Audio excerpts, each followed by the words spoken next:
Donc, le thème, c'est découvrir les secrets pour décrocher les prix et bourses.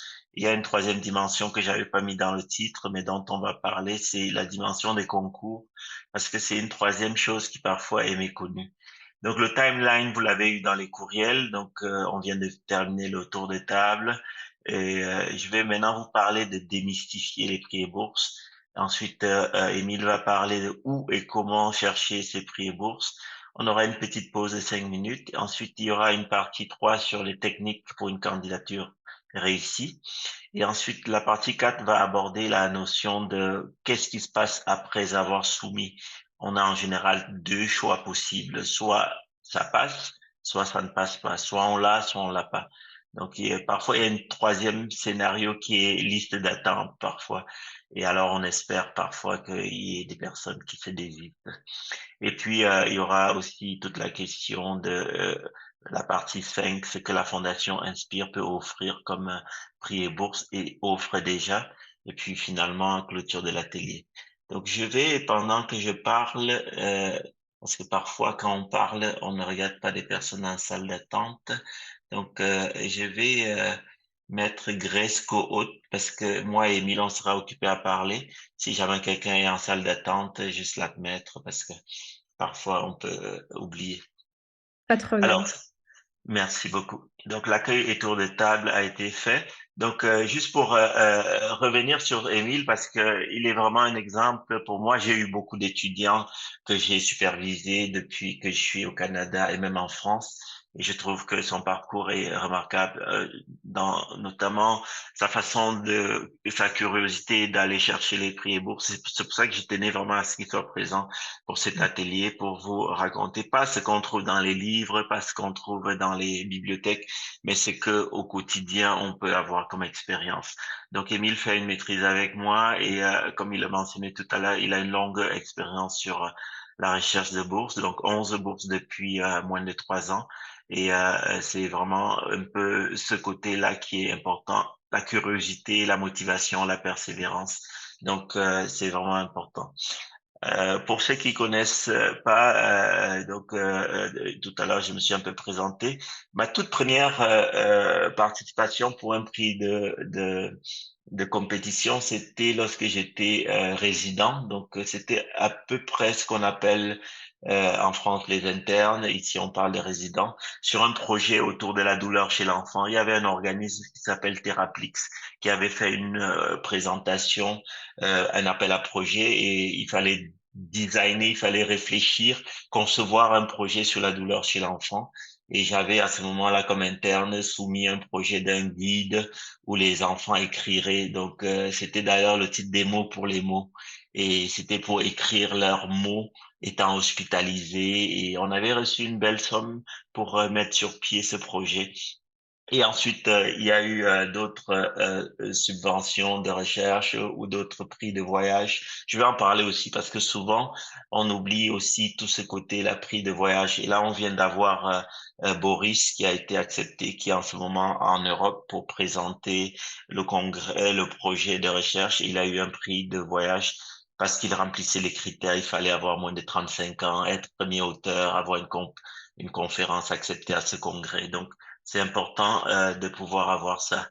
Euh, donc, pourquoi tout ce cheminement m'a poussé à vouloir faire cette conférence? C'est parce qu'il y a beaucoup de personnes qui ne connaissent pas l'information ou qui connaissent mais s'y prennent mal ou qui connaissent et qui abandonnent. Et c'est aussi tout ça qu'on va voir aujourd'hui. Alors, pour commencer donc dans la partie démystifiée, c'est premièrement pour dire que ça peut paraître inatteignable, mais c'est en général accessible. Il y a énormément de prix, de bourses, de concours qui sont disponibles et la plupart du temps, c'est avoir l'information qui est important et aussi de oser participer.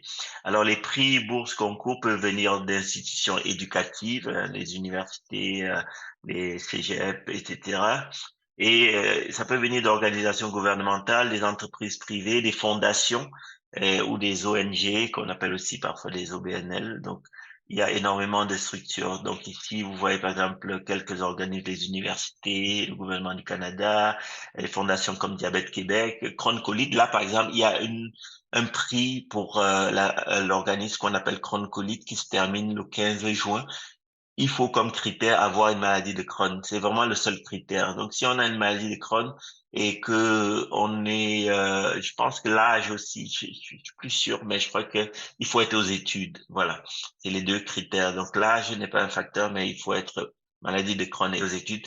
Et c'est 5 000 $. Et ayant siégé sur le comité d'évaluation de cette compétition, je peux vous dire aussi qu'une des choses que on regarde et qui fait beaucoup de différence entre les candidats des provinces anglophones et les candidats des provinces francophones, c'est les lettres de motivation, pas du candidat, mais les lettres de recommandation parfois des personnes qui doivent soutenir la demande.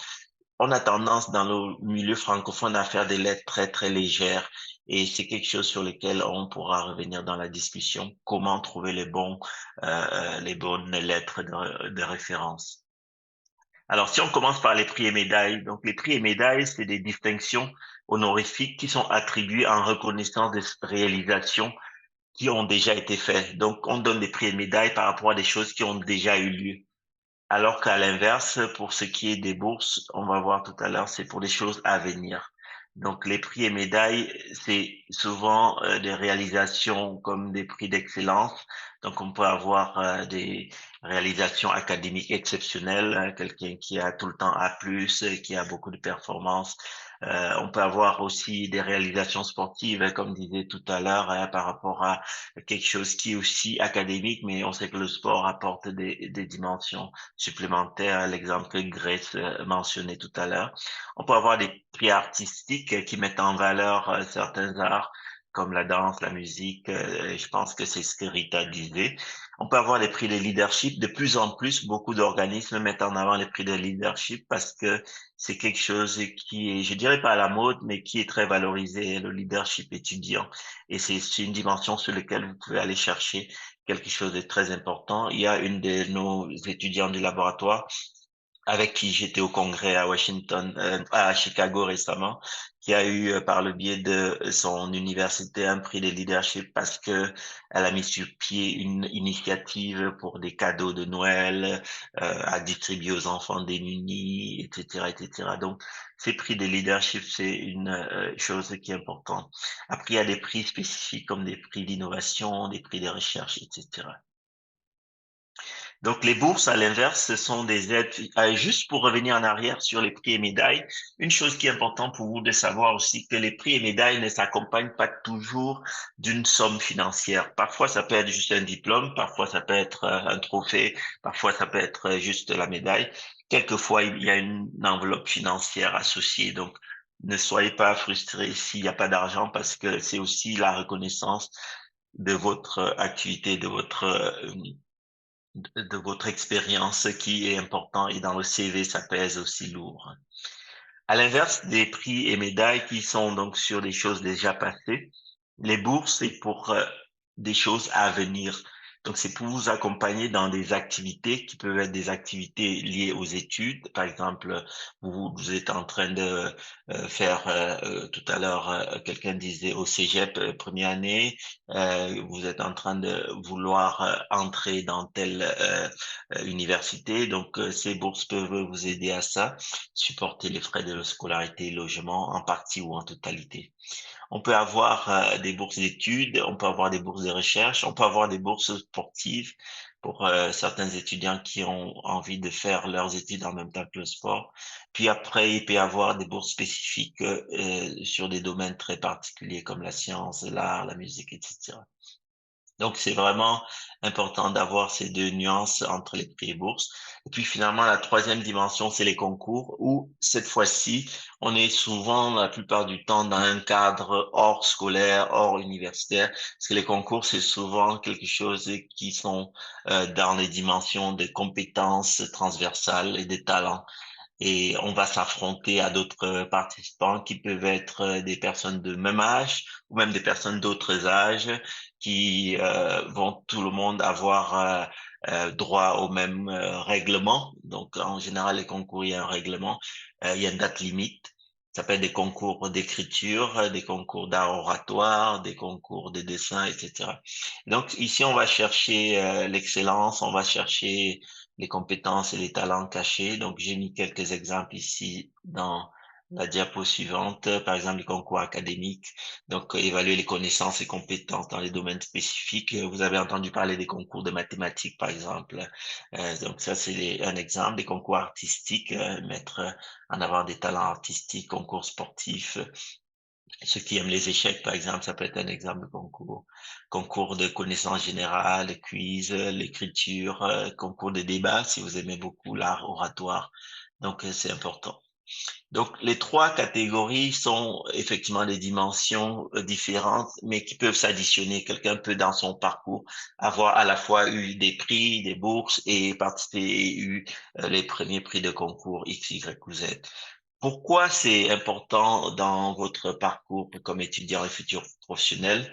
Premièrement, ça vous offre des opportunités de financement pour vos études ou même pour vos besoins individuels, hein. Personne ne rechignerait à avoir une petite enveloppe qui peut varier de 50 dollars jusqu'à 5 000, 10 000, 20 000. Il y a certains bourses qui peuvent aller aussi haut que 20 000 dollars, par exemple. Donc, personne ne rechignerait à recevoir ça, surtout en récompense de ce qu'on fait comme activité. C'est pas des activités illicites. Donc, on est dans quelque chose de légit, de légal. Et l'autre chose, c'est aussi au niveau du CV. Donc, ça renforce votre CV. Ça peut permettre, lorsque vous allez, par exemple, tout à l'heure pour celle qui a médecine, j'ai oublié ton prénom, mais ça peut permettre, par exemple, quand tu arrives au stade d'externat ou au stade des résidences, de faire une certaine distinction avec d'autres candidats. Donc, ça, c'est des choses qui sont importantes. Il y a aussi le côté développement personnel. Lorsque on va se frotter à d'autres candidats, on apprend à être meilleur et on fait mieux la fois d'après. Votre deuxième demande de bourse sera mieux que la première, la troisième sera mieux que la deuxième. Donc, il y a une certaine expertise qui arrive aussi. Donc, je pense que c'est vraiment des choses importantes à avoir.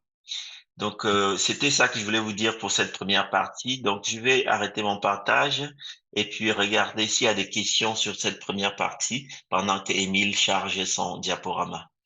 Est-ce qu'il y a des questions sur cette première partie? Donc, la distinction est bien claire maintenant pour tout le monde, hein. Donc, prix, concours et bourse. Et on va voir dans la deuxième partie comment, où et comment chercher les bourses et les prix. Parfait.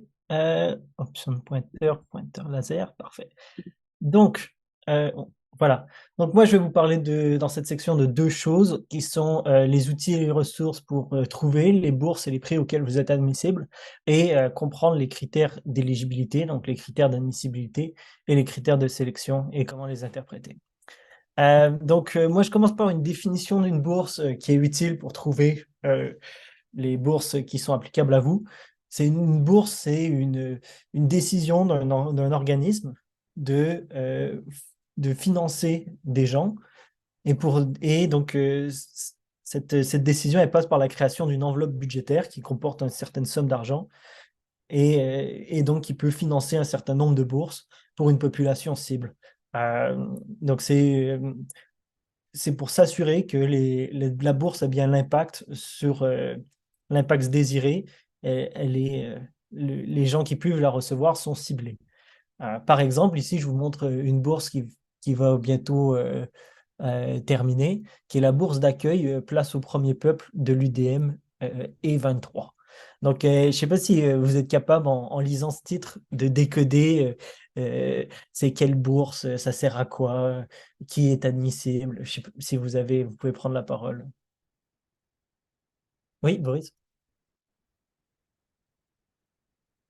Donc, je crois que c'est une bourse qui s'adresse aux Premières Nations, enfin aux étudiants de l'Université de Montréal qui font partie des Premières Nations. Et bon, ça doit être une bourse scolaire comme ça concerne l'UDM, c'est ce que j'interprète. Ouais, ouais, tu as une bonne interprétation. Donc, Merci. de l'UDM ici, ça nous dit bien que ça provient de l'Université de Montréal. C'est une bourse d'accueil, donc c'est une bourse pour rentrer dans les programmes. Donc c'est pour l'admission dans des programmes. Et place au premier peuple, tu as bien interprété le nom. Ça, c'est un peu le nom de l'enveloppe budgétaire. Hop, voilà. C'est le nom de l'enveloppe budgétaire, le nom du projet à lequel cette bourse appartient. On voit aussi que c'est le concours ici de l'été 2023. Donc ça nous suggère qu'il y a des concours à chaque année et tout ça. On veut voir dans la définition ou dans l'explication plus longue qu'on avait raison. C'était une bourse pour les étudiants autochtones nouvellement admis. Donc c'est pour l'entrée dans les programmes de maîtrise et de doctorat. Et donc c'est aussi pour... Oui? Ah non, ok, d'accord. C'est pour les étudiants autochtones.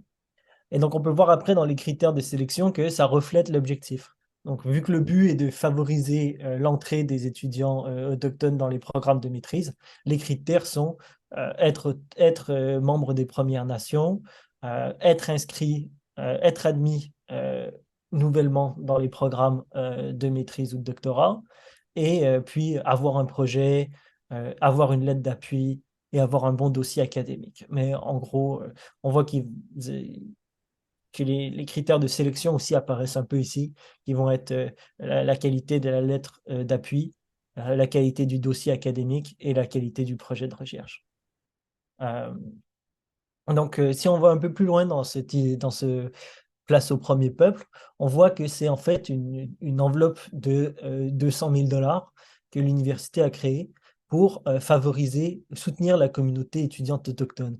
Et ça passe par plusieurs choses, des services, des centres, mais entre autres, le financement des études. Et donc, il faut comprendre que les bourses sont une décision d'une institution d'attribuer une somme d'argent pour un but spécifique. Le but de cette somme-là, c'est de favoriser l'intégration et de soutenir la communauté étudiante autochtone. Donc, cette décision, cette volonté institutionnelle, ça se traduit comment pour vous? Ça se traduit en des critères d'admissibilité et des critères de sélection. Donc, c'est le moyen que les institutions ont trouvé pour que l'argent qui est dédié à cette cause aille bien aux personnes qui le désirent. Donc, c'est à travers ces critères-là qu'ils s'assurent que c'est les bonnes personnes qui sont financées. Donc, parlons en premier des critères d'admissibilité. Donc, les critères d'admissibilité, c'est ce qui fait que vous pouvez appliquer à une bourse ou non. C'est ce qui décide si vous pouvez rentrer ou non. Par exemple, ça peut être votre sujet d'étude. Si c'est une bourse pour les étudiants en ingénierie, tous les autres étudiants ne seront pas admissibles et donc ne pourraient pas appliquer. Ça peut être aussi le statut de citoyenneté. Il y en a qui, l'ethnicité se rentre en compte. Et il y en a, c'est le cycle d'études. Il y en a, c'est les notes scolaires. Il y a plein de critères d'admissibilité et toutes les bourses ont différents critères d'admissibilité. Après, il y a les critères de sélection. Donc ça, c'est les critères de sélection, ça sert à classer les participants qui ont été admis. Souvent, c'est fait par une évaluation avec plusieurs juges qui vont donner des notes selon des critères et puis qui vont pouvoir vous classer du meilleur candidat au moins bon candidat. Et le but de classer les candidats comme ça, c'est de choisir lesquels vont recevoir le financement. Parce que si, par exemple, l'enveloppe budgétaire de financement est de 50 000 dollars et que les bourses sont de 5 000 dollars chacune, eh bien, seulement 10 candidats pourront être financés. Et donc, dans ces cas-là, les 10 premiers, selon le classement, ici, sont financés jusqu'à l'équipe de hockey de Winnipeg. Et après, les autres équipes de hockey, comme les Canadiens de Montréal, eux, ne sont pas financés parce que la bourse s'applique seulement aux 10 premiers. Et ça, ils sont classés selon, comme j'ai dit, plusieurs choses qui sont parfois la qualité de la demande, le CV, la lettre de recommandation, le dossier académique et tout ça. Mais il faut savoir que dans plusieurs cas, il arrive souvent que l'enveloppe est plus grande. Et dans ce cas-là, seulement les six qui ont posé une candidature sont financés et les autres, l'argent ne va à personne. Et donc, quand vous voyez une bourse auquel vous êtes admissible, euh, prenez le temps de soumettre une demande. Parfois, simplement soumettre une demande peut vous assurer un financement. Euh, j'ai moi-même siégé dans un jury pour remettre des bourses et ça nous est arrivé que on avait plus d'argent que de candidats. Et donc, il y a de l'argent qui se perd, qui va à personne. Donc, même si vous vous dites, ça va, mon CV est pas fantastique, je suis pas. Prenez le temps de soumettre une demande. C'est vraiment, parfois, c'est tout ce qu'il faut. Après, comment trouver les bourses?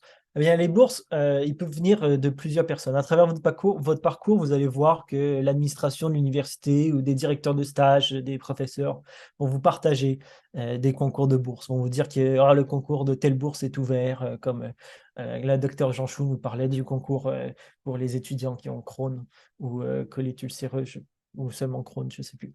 Mais c'est pas, ça, vous allez apprendre seulement certaines des bourses par des avenues comme ça. Il faut être proactif. Et donc, comment être proactif? Selon l'université ou le cégep auquel vous allez, vous pouvez regarder sur les sites web des institutions. Il y a beaucoup de répertoires de bourses qui existent.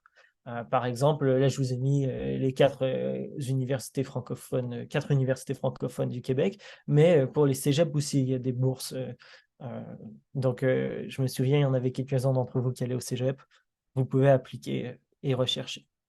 Par exemple, souvent dans ces répertoires de bourses, il y a beaucoup trop de bourses. Donc là, je vous donne des exemples. On voit 855, 640, beaucoup trop de bourses pour les regarder tous une à une et savoir lesquelles on est admissible. Mais donc, il faut utiliser des filtres. Donc là, par exemple, je suis dans le répertoire de bourses de l'Université de Sherbrooke et je dis je suis étudiant international qui cherche une bourse pour le collégial, donc pour les cégeps, et il me dit deux bourses auxquelles je pourrais appliquer. Mais bon, ça, c'est normal qu'il y en ait peu parce que c'est un site d'une université. Et quand on va on dit qu'on est au baccalauréat dans dans l'université de Montréal, par exemple, on a ici 74 bourses, qui a encore beaucoup de bourses. Et donc, on peut les trier aussi par les types de prix, les types de bourses. Donc, vous pouvez chercher selon les types de bourses que vous pensez être capable de dénicher. Comme par exemple, si c'est des bourses par un employeur spécifique, vous ne pouvez pas les avoir si vous n'êtes pas employé par cet employeur. Mais donc, en cochant les bourses auxquelles vous pensez pouvoir appliquer, comme des bourses de mobilité, ça permet de faciliter la mobilité entrante ou sortante dans un pays. Donc, pour venir faire des études au Canada, les bourses de mobilité, ça peut être intéressant. Et donc, ça peut réduire le groupe de bourses. Donc, vous êtes à 54 bourses maintenant, par exemple. Et puis, moi, je vous suggère ma stratégie personnelle, qui en fait, c'est d'évaluer rapidement les bourses sur lesquelles lesquelles vous êtes admissible et lesquelles vous n'êtes pas admissible. Euh, un petit passage rapide. Par exemple, ici, on en a 6, donc on va les prendre comme exemple. La première, c'est pour les étudiants en médecine qui aident à promouvoir la diversité. Donc, si vous aidez à promouvoir la diversité et que vous voulez étudier en médecine, c'est intéressant de considérer, vous pouvez noter cette bourse comme étant une bourse potentielle. Vous descendez dans la liste, la Fondation communautaire juive de Montréal. Donc là, on pourrait penser que c'est seulement pour les étudiants juifs, mais ici, ils disent qu'elle est ouverte à tous les étudiants. Donc, on peut la prendre en note. Puis ici, c'est une bourse si jamais vous voulez aller vous engager à travailler dans la région de la baie James, dans leur centre régional de santé et services sociaux. Donc là, ils voient qu'ils sont prêts à financer vos études si vous vous engagez à aller travailler à la baie James. Donc ça, c'est si vous êtes intéressé par ça, vous la prenez en note, sinon vous passez à la prochaine. Ça, c'est une bourse pour soutenir l'implication des parents étudiants. Donc, si jamais vous avez des enfants et vous êtes parents étudiants, vous pouvez la considérer. Sinon, vous en voulez tous beaucoup trop jeunes. Donc, on passe à la prochaine.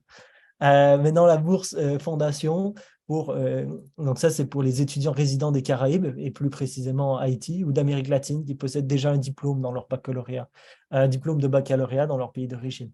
Ça, si ça s'applique à vous, vous la prenez en note, sinon vous passez à l'autre, et ainsi de suite. Celle-ci, elle est pour les jeunes Français.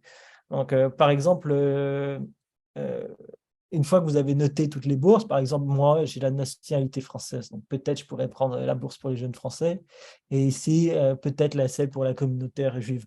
Mais chacun, on aura une évaluation différente, parce qu'on est tous des personnes différentes. Vous notez ceux qui vous intéressent, et puis c'est le temps d'aller vérifier les critères d'admissibilité pour chacune de ces bourses. Euh, En ouvrant les bourses ou en ouvrant, vous allez retrouver une section admissibilité. Là, je vous donne l'exemple d'une bourse que j'ai au hasard. On voit qu'elle a 3 critères d'admissibilité. Il faut avoir complété 2 sessions universitaires. Il faut être inscrit à un doctorat et il faut avoir une moyenne supérieure à 75%. Donc, vous regardez ça et vous vous dites, ah, moi, je suis un étudiant à la maîtrise, je ne pourrais pas appliquer à celle-là. Ou vous dites, voilà. Et comme ça, vous confirmez que vous êtes admissible. C'est important de faire ça. Donc, une fois que vous avez noté une panoplie de bourses, je vous dis aussi de noter les bourses qui sont échues, donc qui ont déjà eu lieu, les concours qui ont déjà eu lieu et les concours encore à venir, parce qu'il faut savoir que les concours, d'habitude, ils se répètent à chaque année.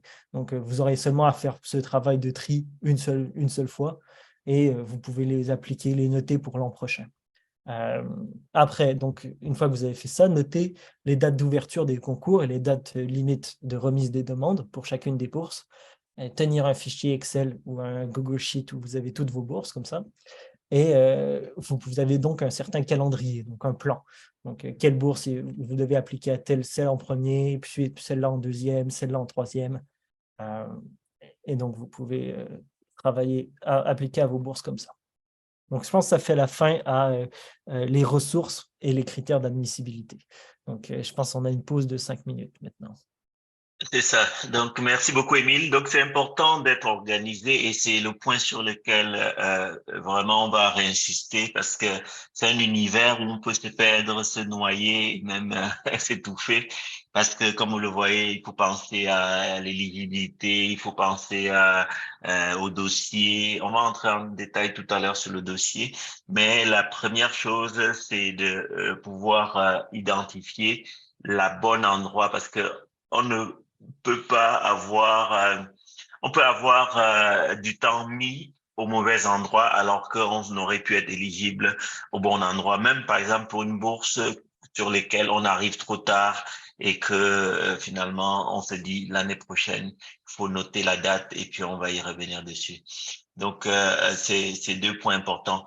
Donc on va prendre quelques questions et en même temps demander à Erika et au Juma de se présenter et aussi peut-être de nous donner leur expérience sur la recherche de bourse et éventuellement ils ont jamais eu, quelles sont leurs attentes. Et je pense qu'aussi Claudia ne s'est pas présentée encore. Donc les trois, celle qui veut prendre le micro en premier.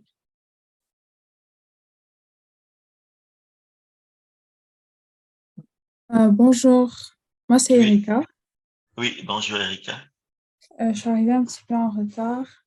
Je me présente Erika et puis je suis étudiante en soins infirmiers et je suis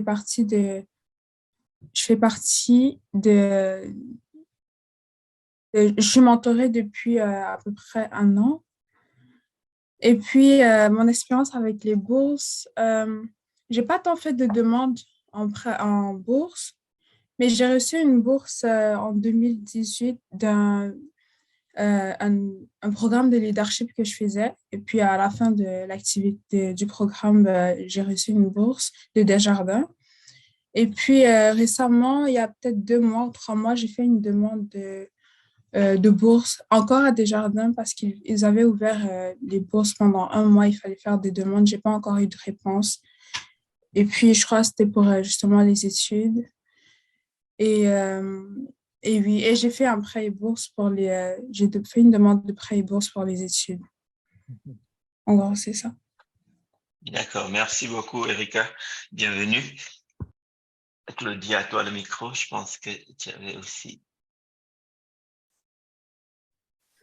Bonjour, donc moi c'est Claudia Tongfort, je suis étudiante en médecine. Je suis en 2e année, je commence l'externat en automne. J'ai 27 ans et je suis originaire du Cameroun. Mon expérience avec les bourses, j'ai une bourse quand je venais du Cameroun, une bourse d'excellence qui a financé tout mon cégep en tant qu'étudiante internationale. Et j'ai également une bourse à l'Université de Sherbrooke. J'étais père aidante en biologie. Et à l'UDM, malheureusement, j'ai 2 enfants et j'avais pas eu le temps comme de sillonner les bourses, les prix. C'est maintenant que je vois qu'il y a quand même beaucoup de bourses où on peut être éligible.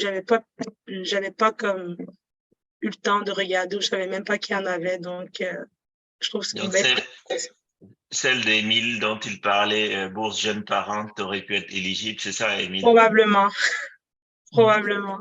Cette bourse-là, je la connais bien. C'est une bourse pour favoriser l'implication dans la vie étudiante. C'est une bourse qui sert en fait, c'est donné à tous les parents étudiants. Si tu participes à une activité, tu peux demander de l'argent pour comme avoir un gardiennage pour s'occuper de tes enfants pendant que tu fais l'activité. OK. Et c'est donné à tous les parents, et donc c'est une bourse pour l'implication. C'est assez bien comme bourse. Bon, c'est vraiment nice. Merci. Merci, bienvenue. Et puis la dernière personne qui s'est connectée, c'est Gakou Odjuma. Si tu veux te présenter, Gakou Odjuma. D'accord. Bonsoir, moi c'est Bonsoir. Gakou Odjuma. Je suis étudiante en deuxième année en odontostomatologie au Togo. Bon. Parlons de bourses, j'ai jamais eu d'expérience comme ça avec les bourses, bien que j'en ai cherché, mais j'ai pas vraiment trouvé. Voilà quoi. Merci. Bienvenue et merci de nous suivre de loin et c'est toujours intéressant. On a parfois beaucoup de personnes qui nous écoutent dans les ateliers qui sont de différents pays à travers le monde et c'est toujours intéressant d'être curieux, comme je dis souvent. Il y a beaucoup de personnes qui ont l'information, mais certains n'osent pas, donc bienvenue. D'accord. Parfait. Merci. Donc, on va poursuivre l'atelier. À moins qu'il y ait des questions sur cette première et deuxième partie, je regarde les mains levées. Non, parfait. Il y a une question de Boris. Vas-y, Boris. À toi le micro.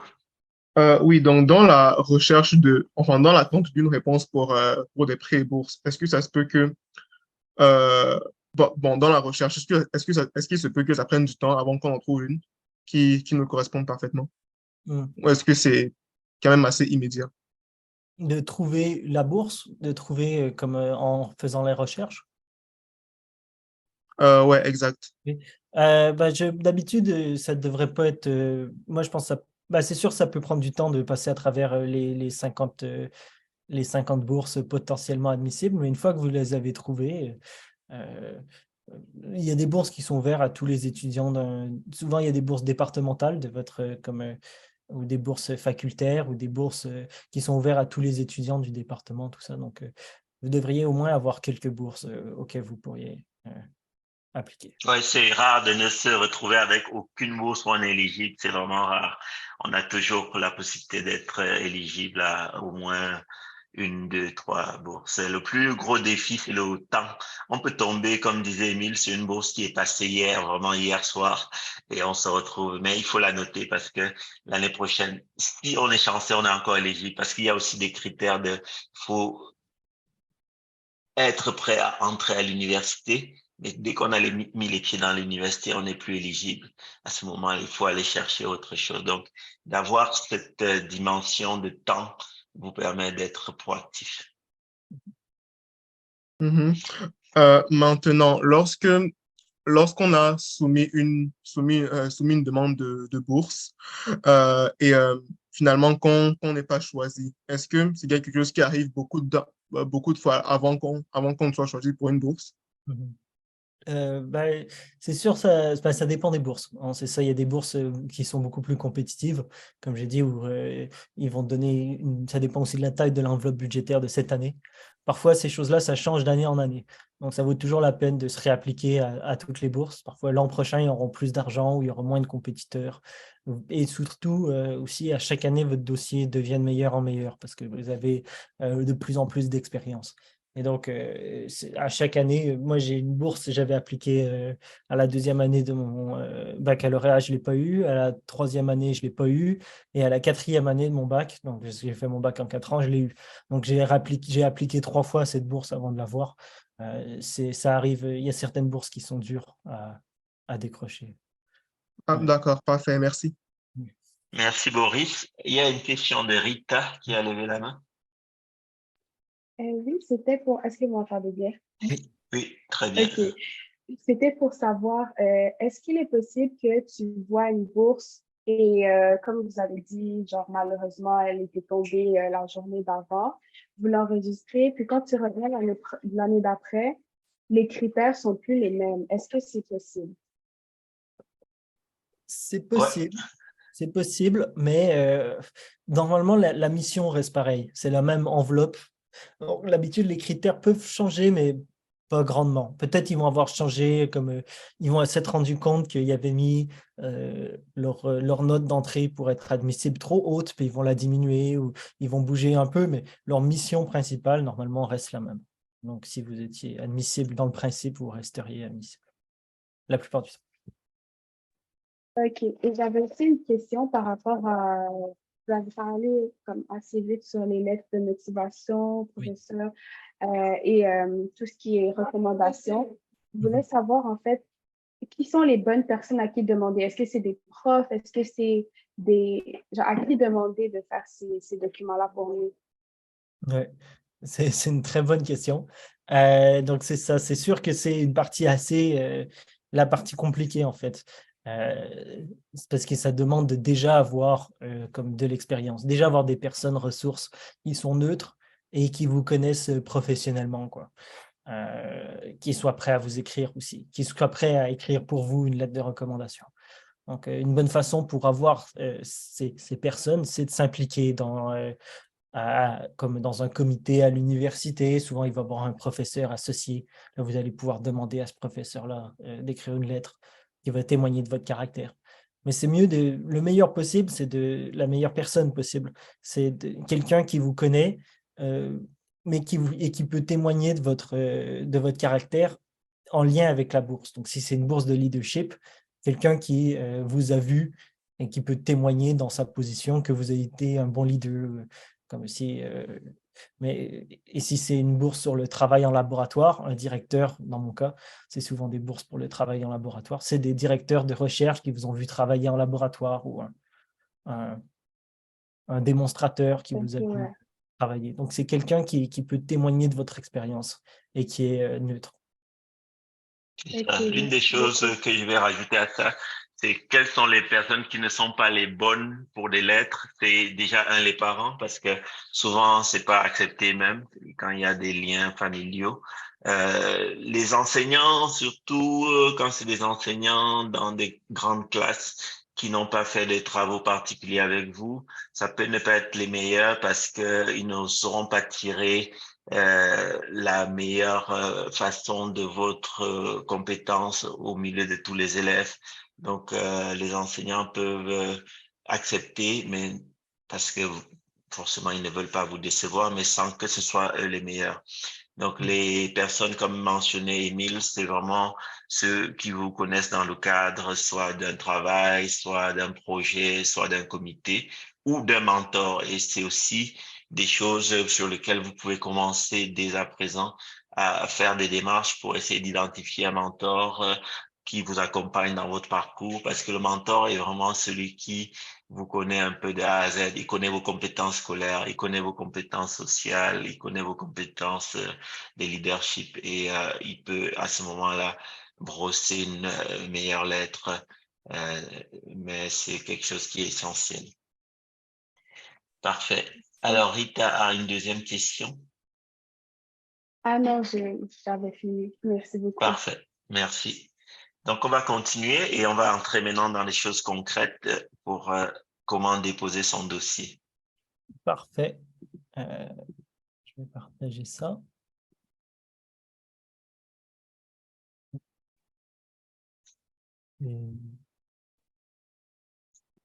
Parfait. Donc, je vais vous parler de comment euh, produire et donner une candidature qui est la meilleure possible. Euh, donc, je vais vous parler de la différence entre une lettre d'intention et une demande complète.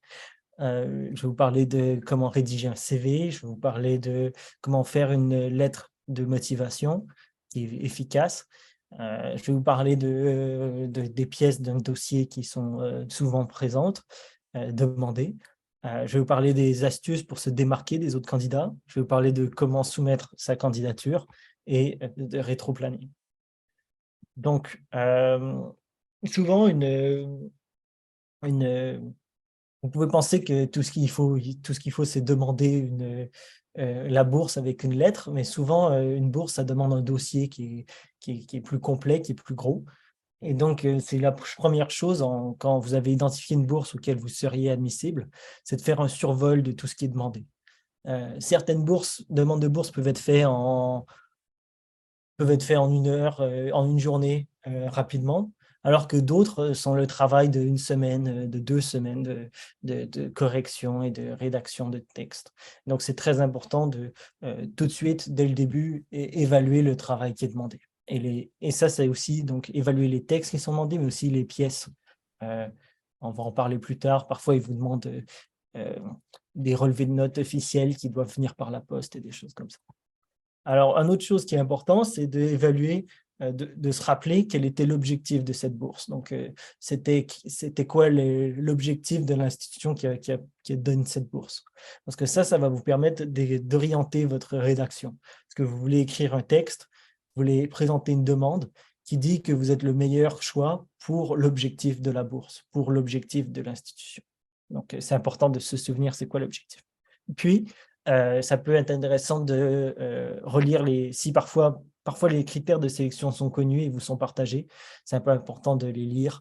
Il y en a certains, vous ne pouvez plus vraiment les modifier comme vos notes, vous avez déjà fait le travail pour ça, mais il y en a d'autres comme dans la lettre de motivation, ils vont dire qui témoigne bien de l'intérêt par rapport à la médecine ou par rapport à l'ingénierie. Donc là, va falloir faire attention pour écrire une lettre de motivation qui vraiment répond à ces critères de sélection. Alors, souvent, dans une demande de bourse de base va vous demander plusieurs documents. Souvent, on va vous demander un CV. Souvent, on va vous demander une lettre de motivation. Souvent, un relevé de notes officiel. Parfois, une lettre de recommandation ou une attestation d'inscription, comme vous êtes bien inscrit à telle université ou des choses comme ça. En plus d'un formulaire avec votre nom et votre courriel et tout ça. Alors, maintenant, on va parler d'un CV. Donc, comment réagir, comment bien appliquer à des bourses, quel CV construire. Et donc, moi, je vous conseille d'avoir un CV comme permanent, que vous gardez à jour. À chaque fois que vous faites une activité qui pourrait être inscrite à votre CV, rajoutez cette activité. Et ce CV, il doit être très complet. Donc, il inclut toutes vos expériences, toutes vos activités. Après, dans un CV, moi, je vous conseille aussi d'être humain un peu, de parler un peu de vous, de mettre un peu une touche personnelle. Et puis, à chaque fois que vous voulez vous présenter votre dossier à une bourse ou à un prix, retirez les informations de ce CV qui ne sont pas pertinentes pour avoir un CV qui soit spécifique à cette bourse ou prix. Après, c'est sûr que certaines bourses vont vous donner des instructions sur le CV. Ils vont dire un CV contenant telle section. Et donc, assurez-vous d'avoir toutes les sections demandées. Renommez les sections de votre CV pour avoir les sections qui sont demandées par la bourse.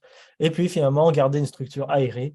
Un CV, ça doit être attrayant, facile à lire, joli comme ça. Donc là, je vais vous présenter mon premier CV, donc pour la première bourse auquel j'ai appliqué. C'était quand j'avais 21 ans et j'avais très peu à dire parce que j'avais peu d'expérience. En fait, j'avais aucune expérience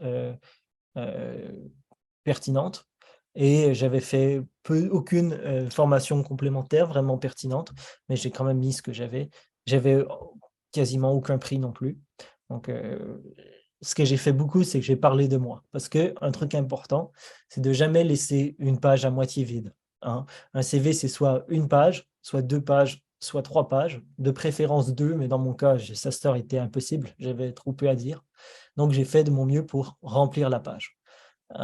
J'ai parlé beaucoup de moi ici, donc de mon profil, de j'étais rendu où, de mes objectifs de vie, de mes compétences et qualités personnelles. Ici, j'ai même mis mes loisirs.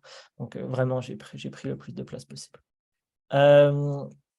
Et on fait essayer de garder une structure cohérente et garder la même la même logique dans le CV. Donc, les dates, après le titre de l'accréditation, du diplôme, du cours que vous avez donné, vous avez reçu, et puis l'institution qui vous l'a donné. Ça, c'est un exemple. Et puis maintenant, mon CV est actuel. Donc, vous voyez, maintenant, il fait 3 pages et je le réduis selon la bourse. Et on peut voir qu'il est à jour. Ici, j'ai même écrit Inspire pour me rappeler d'écrire cette présentation plus tard. Donc, j'en ai même ici des publications et communications qui ne sont pas encore remplies. Donc, tout garder bien à jour comme ça. Donc, c'est quoi un bon CV? Donc, un bon CV, c'est quelque chose qui attire l'attention, qui est synthétique, donc qui présente votre parcours de vie rapidement, et puis qui vous démarque des autres candidats de façon stratégique. Donc, il doit contenir toute l'information pertinente avec la bourse. Donc, si c'est une bourse de leadership, assurez-vous de prendre toute la place avec des activités que vous avez faites qui démontrent votre leadership. Puis, remplissez avec le reste. Et puis, peaufinez la mise en page. Ce qui est important, c'est que ce soit quand même joli. Donc, par mise en page, je parle donc un texte 1 à 3 pages, la pagination que je n'avais pas ici, mais parce que ça faisait une seule page. Mais si votre CV fait plusieurs pages, pagination. Puis aussi, avoir en tête le prénom, nom, courriel et numéro de téléphone. Donc, tout ce qui est en haut. Mettre vos titres en évidence. Ici, on voit que j'aurais bien aimé avoir une ligne de plus pour avoir un espace entre ces titres. Donc maintenant, gardez vos titres. J'ai mis mes titres en gras, mais vous pouvez les encadrer, les souligner, les avoir en évident. Et après, la chronologie doit être décroissante. Donc, ça doit commencer par la chose la plus récente, puis revenir dans le temps, dans vos formations les plus en plus vieilles. Et la disposition doit être aérée. Donc, gardez des lignes, il ne faut pas que ça soit trop coincé, sinon les gens ne vont pas aimer le lire et ça va être négatif pour votre évaluation. Aussi, il faut que les informations soient précises et exactes. Donc, c'est le bon nom de ton diplôme et le bon nom de l'institution et la bonne date. Et faites attention à l'orthographe et au style, bien sûr. Maintenant, les sections qui doivent être dans un CV. On voit que dans mon CV, je n'ai pas la section expérience professionnelle, vu que j'en avais aucune, ou publication et communication, parce que j'en avais fait aucune non plus. Mais toutes les autres sections, donc les renseignements personnels, puis un profil. Moi, j'ai mis profil et objectif parce que j'avais besoin de remplir la page. Puis formation universitaire, donc toutes vos études. Perfectionnement et autres formations. Donc ça, vous pouvez même inclure aujourd'hui, la présentation d'aujourd'hui, comme vous avez suivi les formations de Inspire. Comme moi, j'ai dit que j'avais suivi un cours de japonais au Centre des langues de l'Université de Montréal, où j'avais fait un cours de biosécurité, des trucs qui montrent que vous vous impliquez dans d'autres choses. Les prix, honneurs ou distinctions, Boris en avait plusieurs. Moi, j'en avais à ce moment-là qu'un seul. J'avais gagné un Expo Science quand j'étais au secondaire. Puis, les implications sociales ou parascolaires, ça c'est un truc où vous pouvez tous essayer d'en rajouter. Moi, j'avais fait du bénévolat une année, pas une année, une journée pour les activités d'accueil de mon programme. Mais il y a toujours plein d'opportunités de s'engager comme ça. Puis, les compétences linguistiques et informatiques, ça j'avais marqué ici bilingue, mais vous pouvez les inscrire partout. C'est aussi des bonnes choses. Bon, après, les lettres de motivation. Donc, les lettres de motivation, ça, c'est Une question, Émile, oui. Et Olive qui demande que veux-tu dire par une touche personnelle, un petit texte Oui. en haut sur ton CV. Oui. Donc, vous pouvez voir ici, comme dans le profil, et puis dans les objectifs, j'ai écrit des choses comme je veux être heureux dans la vie, ou je suis passionné par la connaissance et la santé, ou ici j'ai mis des loisirs, donc j'ai mis j'aime bien la lecture, le voyage, le travail du bois. J'ai parlé un peu de mes intérêts personnels pour un peu, en plus d'être une liste de formation, montrer un peu que je suis un être humain avec une personnalité. Donc, ça, c'est un truc pour se démarquer quand on écrit un CV. Donc, oui. Alors, Comment tu sais jusqu'à quelle date retourner en arrière? Comme, tu sais, parce que là, je suis rendue à l'université, bon, peut-être mon cégep, mais tu sais, toutes les choses de mon secondaire, je trouve que c'est vraiment comme trop loin, là. Là, je vois que toi, tu les mets, fait que là, je capote un peu, mais est-ce que moi, c'est pertinent? Parce que, tu sais, j'avais quand même eu pas mal de prix et de bourses comme à mon secondaire, mais je trouvais pas que c'était pertinent. Mais, tu sais, dites-moi ce que vous en pensez, vu que vous avez déjà été sur des comités puis tout ça. Mais oui, là, c'est vraiment parce que j'avais rien à présenter que je les ai mis. C'est parce que j'avais aucun autre prix, aucune autre distinction. Et donc, quand tu as laissé une section vide, je me suis dit que j'allais trouver. Mais on peut voir qu'en ce moment, je le mets plus. Ce prix-là, il est plus dans mon. Donc, c'est sûr que plus ça va, plus vous pouvez garder seulement les trucs les plus prestigieux ou les plus qui vous mettent le plus en valeur. Pour garder un truc synthétique de quelques pages. Donc, la lettre de motivation, donc c'est un texte que vous remettez qui, en gros, doit vous vendre.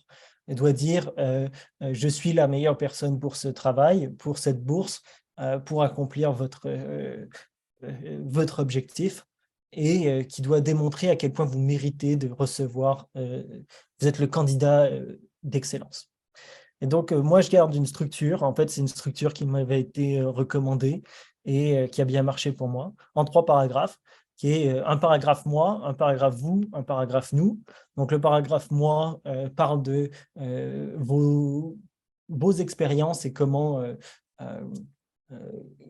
vous êtes la bonne personne pour la bourse. Puis le paragraphe vous, en fait, vous parlez du projet, du programme et comment ce programme-là est excellent pour la bourse. Et puis le paragraphe nous, vous parlez de comment vous, dans ce programme, avec la bourse, vous allez pouvoir réaliser tout ce que vous voulez, que vous êtes le meilleur combo, en fait, ensemble.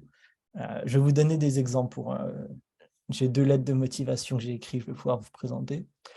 Donc, d'autres conseils que je peux vous donner, donc j'ai écrit construisez une histoire. Par ça, je veux dire essayez quand vous vous présentez, de vous présenter selon l'angle, selon le prisme de cette bourse. Donc, si c'est une bourse sur le leadership, parlez de toute votre vie comme si vous étiez un leader depuis votre naissance et chaque étape de votre vie ne fait que sens sous le prisme du leadership. Ou si c'est une bourse sur la recherche comme moi j'avais fait sur le diabète, bien, vous êtes passionné du diabète depuis toujours. Et donc, construisez une histoire avec votre vie spécifique à cette demande. Après, vendez-vous sous la meilleure lumière, par ça je veux dire essayez d'utiliser le langage le plus mélioratif et le plus grandiose possible pour témoigner de votre intérêt et de votre motivation, même si ça peut vous sembler bizarre, vous pouvez vous sembler réticent d'écrire comme ça. C'est un conseil que je vous donne et qui m'a été donné d'y aller, de ne pas hésiter. Après, c'est sûr que suivre les instructions, souvent des bourses vont vous donner des instructions sur quoi écrire dans la lettre de motivation. Ils vont dire une lettre de motivation qui démontre telle chose. Donc, n'oubliez pas de relire ça et de bien, parfois même dire les phrases qui vous sont données, comme démontre que vous êtes motivé par telle chose. Dites je suis motivé par telle chose. Ou, soyez clair dans le fait que vous avez bien rempli à toutes les conditions. Et puis, prenez tout l'espace. S'ils vous disent c'est en 2 pages, remplissez les 2 pages. N'hésitez pas. Par exemple, ici, une première bourse, lettre de motivation pour une bourse, c'était une bourse d'excellence du programme de médecine, de la faculté de médecine. Et donc, j'ai fait moi les 3 paragraphes. Donc, le paragraphe moi, où j'ai dit je suis un étudiant à tel truc, j'ai rencontré tel professeur dans tel endroit, j'ai adoré ses cours. Puis, je suis allé avec vraiment du langage fort. J'ai dit, je veux absolument pouvoir participer à premier l'an prochain.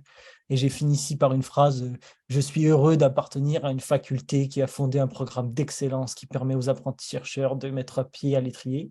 Pourquoi j'ai écrit cette phrase-là? J'ai écrit cette phrase-là parce que c'est une bourse donnée par la faculté de médecine pour un programme d'excellence. Donc, j'ai écrit dans la bourse, dans la lettre de motivation, que j'étais fier et heureux de participer à être dans une faculté qui avait ce programme de bourse. Donc, vraiment, il faut y aller. Après, j'ai mon paragraphe « vous » où je parle de comment le projet est parfait pour moi. Donc, je dis, j'ai fait un projet, c'était un projet sur les biofilms de bactéries dans le contexte d'une maladie. Donc là, j'ai dit, je suis grand fan des biofilms depuis le cégep, j'ai adoré tous mes cours de bactériologie. Je suis convaincu que ce laboratoire représente pour moi le lieu idéal pour une première expérience. Dans ce laboratoire, j'avais passé 10 minutes, je pense. Je m'étais présenté. Donc, réalistiquement, j'avais aucune raison d'être convaincu que c'était le milieu idéal. Mais donc, comme je vous dis, allez-y. Il faut vraiment vendre l'idée que vous êtes la meilleure personne pour cette bourse.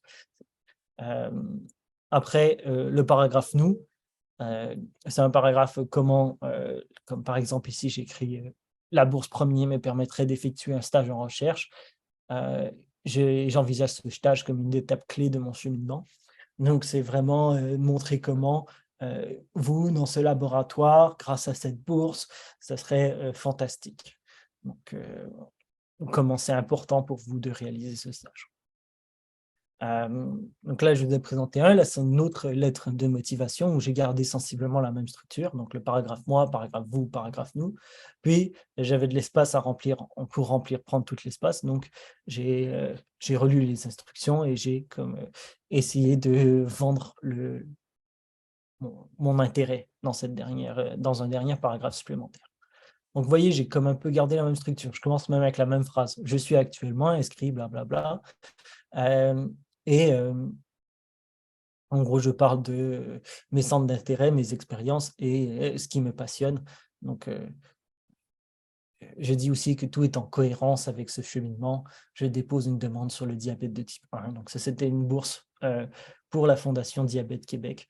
Donc, je montrais mon intérêt par rapport au diabète depuis ma toute jeune, depuis mes études. Donc là, je dis même que le projet que je présente ici à cette bourse correspond avec la mission de Diabète Québec, et donc c'est un projet sublime. Et après, je dis, moi et ce projet, avec cette bourse, je pourrais faire ce projet dans ce laboratoire et c'est le meilleur laboratoire. Ici, je dis, je maîtrise déjà plusieurs techniques nécessaires. Je suis convaincu que ces membres me guideront pour permettre d'atteindre les objectifs de recherche. Donc, je vais vraiment avec un langage certain, engagé, dynamique et fort, quoi. Oui. Claudia. Oui, je voulais savoir, est-ce qu'il y a une taille pour le texte? Comme est-ce qu'il y a une taille minimale ou Ben, c'est maximale? dépendant des bourses. Ils vont vous donner la taille. Ils vont vous dire en police telle chose avec tel espace qui prend. Parfois, c'est un nombre de mots, parfois, c'est un nombre de pages. Et donc, c'est ça. Il faut suivre les exigences, mais écrire le plus possible. Mais mettons, s'ils ne donnent pas d'exigence par rapport à la taille, quelle taille vous conseillez quand même? Moi, je conseillerais une page complète. Je dis la taille de l'écriture. La taille de l'écriture. Ouais. Habituellement, Arial 10 ou Time News Roman 12, c'est ça qui est lisible sans que les réviseurs se fatiguent les yeux. Donc, soit Arial 10, soit Time News Roman 12. Donc, tu peux, sur ton ordi, faire un texte avec les deux et tu compares et ils occuperont la même place. D'accord, merci. Ça, je ne savais pas. Donc, je vous ai présenté deux lettres de motivation pour deux bourses que j'ai remportées. Donc, je sais que c'est des lettres de motivation qui ont fonctionné. Donc, dépendant des bourses, vous allez avoir plusieurs autres choses qui vont vous être demandées. Et ça, par exemple, il y a des bourses qui vous demandent comme un résumé de votre parcours de vie, un résumé du projet que vous allez entreprendre, si c'est une bourse pour un projet, un CV, la lettre de motivation, le relevé de notes officielle, encore des choses, les lettres d'appui. Parfois, ils vont vous demander, donc les bourses vont souvent vous demander des textes similaires, mais souvent des textes avec des emphases différentes. Donc, il va faut s'assurer d'avoir toutes les pièces dans votre dossier de demande avant d'envoyer la demande. Et donc, ils sont souvent multiples et variés. Donc maintenant, des astuces pour se démarquer. Donc, on avait parlé tantôt de qu'est-ce qu'on peut faire pour, dans un CV et tout ça. Eh bien, l'implication sociale, vous avez vu, moi j'avais un bénévolat, maintenant j'en ai plus. C'est bien. Donc, c'est du bénévolat dans votre communauté, à l'université, faire partie d'une association, s'engager un peu partout. C'est bien vu. Et puis aussi, si vous pouvez faire un peu de leadership, c'est très bien vu aussi. Parfois, il y a des bourses spécifiquement pour le leadership. Parfois, le leadership est seulement un critère de sélection, mais le leadership est valorisé très souvent. Donc, si vous pouvez diriger une association, un projet, quelque chose, ça c'est bien de le faire et de le marquer. Puis, des activités de communication et de vulgarisation au grand public. Ça, c'est très bien vu, surtout récemment, depuis la pandémie. Le gouvernement canadien s'est rendu compte qu'il fallait vulgariser et communiquer l'information scientifique au grand public. Et donc, dans les dernières bourses, il y avait toute une section pour la vulgarisation et la communication. Donc, si vous pouvez faire partie de concours de communication, concours de vulgarisation, faites-le, c'est bon. Sinon, avoir d'autres bourses, ça aide à gagner des bourses. Donc là, c'est un peu un cercle vicieux du succès de bourses. Mais donc, c'est ça. Toujours la première bourse est la plus difficile. Une fois que vous avez des bourses à votre dossier, ils servent un peu comme d'une étampe qui dit aux juges, d'autres juges ont aussi trouvé ce candidat bien. Et donc, ça confirme un peu. Donc, c'est d'avoir d'autres bourses, c'est bien aussi. Après, l'expérience de travail pertinente. Donc, si jamais vous avez fait du travail comme travailler dans un laboratoire, puis vous voulez aller faire des études en chimie, ça peut être, c'est super. Ou vous voulez travailler avec des animaux, avoir une expérience de travail qui est un peu pertinente au domaine, ça c'est bien aussi d'inclure. Et puis, comme je disais, mettre un peu de votre personnalité, être un peu humain, de vos intérêts, vos objectifs de vie, glisser un peu de vous-même dans la demande. Le truc le plus important donc pour une demande, c'est de se prendre à l'avance. Moi, je vous suggère au moins 1 mois avant la date de remise, pour plusieurs raisons. Déjà, parfois le temps de rédaction et de correction des différents textes peut être long, mais il y a d'autres choses qui peuvent prendre beaucoup de temps. Par exemple, les lettres d'appui. Donc, vous prenez d'avance pour demander à quelqu'un de vous écrire une lettre de recommandation. Si vous êtes trop dernière minute, ils vont même souvent ils vont refuser. Ils vont dire si j'ai besoin pour demain avant midi, ils vont vous dire non. Donc, souvent, prenez-vous d'avance et donnez une date limite à vos lettres de recommandation. Vous direz, j'en aurai besoin avant le 14, même si, et donner cette date limite 1 ou 2 jours avant la vraie date limite de la bourse. Comme ça, vous aurez le temps de récupérer les bourses ou même de faire un rappel et puis d'avoir votre dossier prêt. Et aussi des documents officiels, parfois, ils prennent du temps avant de vous arriver, donc il faut prendre le temps, il faut être prêt, il faut commencer le travail de candidature bien avant la date limite. Puis, vous pouvez demander une relecture ou une correction, parfois par des parents, des amis ou un professeur ou un employeur. Si vous avez quelqu'un qui est prêt, qui pourrait relire, qui aurait le temps de relire une demande de bourse, ça peut être très utile. Finalement, avant de soumettre, il faut faire une vérification du format. Donc, qu'est-ce qui vous est demandé? La marge demandée, la police demandée, l'interligne demandée, tout ça.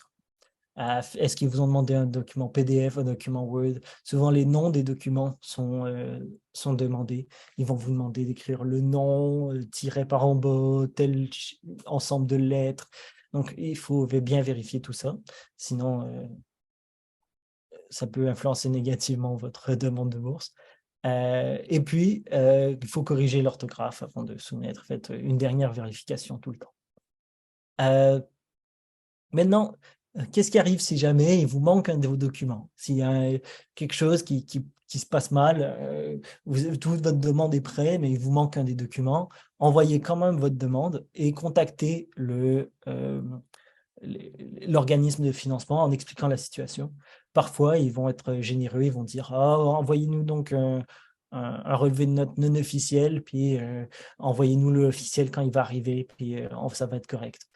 Parfois, vous pouvez vous en sortir. Donc, n'hésitez pas d'envoyer un courriel ou de téléphoner aux gens qui sont responsables de l'organisme de financement quand il vous arrive un problème comme ça. Vous pouvez être correct. Ça arrive parfois. Donc, ça vaut la peine.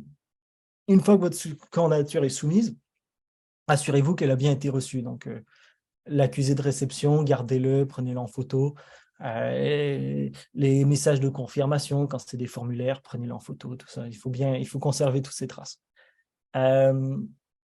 Et puis, maintenant, on va parler un peu de rétro-planning. Donc, qu'est-ce que c'est le rétro-planning? C'est une planification quand la date de remise ou la date de fin est fixe et connue, comme dans le cas des bourses. Et donc, vous pouvez, à partir de cette date, planifier quand est-ce que le travail devrait être commencé. Donc, vous savez que vous devez un mois à l'avance demander à votre professeur ou à quelqu'un d'écrire la lettre de recommandation. Bien, vous pouvez marquer dans votre calendrier, en vous basant sur la date de fin, quand est-ce que vous devez faire les choses et donc limiter le stress. Vous savez que vous n'avez pas besoin de réfléchir à la demande de bourse avant telle date où vous allez pouvoir commencer. Donc, le rétro-planning, c'est un outil utile pour les demandes de bourse. Je pense que ça fait le tour de cette section 3 et on arrive Parfait. Parfait. Est-ce qu'il y a des questions pour cette section? Donc, comme vous le voyez, il y a beaucoup de documents et le message, c'est vraiment être organisé, essayer de réunir des pièces qui sont réutilisables d'un concours à l'autre. En général, le CV, mais comme le disait Émile, va être modulé. Tout ce qui est preuve d'inscription, a priori, ça ne change pas d'un concours à l'autre. C'est sûr que certaines relevés de notes, là, ça va changer. Donc, essayez vraiment d'anticiper. Il y a une question de Grace. Oui, déjà, merci beaucoup déjà pour toutes les informations. J'ai appris plein de choses, donc merci beaucoup pour ça. J'avais juste une question concernant le CV. Parfois, en tout cas, par exemple, moi, j'ai beaucoup de choses sur mon CV. Et vous avez dit, par exemple, 3 pages, 2 pages serait idéal. Donc, si, par exemple, vous avez un CV qui est, je sais pas, il est environ 6 pages, est-ce que vous considérez, est-ce que vous me recommandez de réduire ou enlever les choses qui ne sont pas nécessaires ou avoir un CV long, c'est une bonne chose, une mauvaise chose? Ouais. Si vous êtes comme un professeur qui applique à une demande de fonds, là, on s'attend à un long CV. Mais quand vous êtes un étudiant qui applique à une bourse, essayez de garder 2-3 pages. Il ne faut pas que votre CV soit trop long. Donc, oui, j'enlèverais les choses les plus vieilles ou les moins prestigieuses ou les choses qui vous pensez ou qui ont le moins de rapport avec la bourse en elle-même. Si c'est une bourse qui est sur le leadership, les choses qui ont moins rapport avec le leadership. Mais oui, je conseillerais de réduire en taille. D'accord, merci beaucoup. Super. Donc, merci Grace.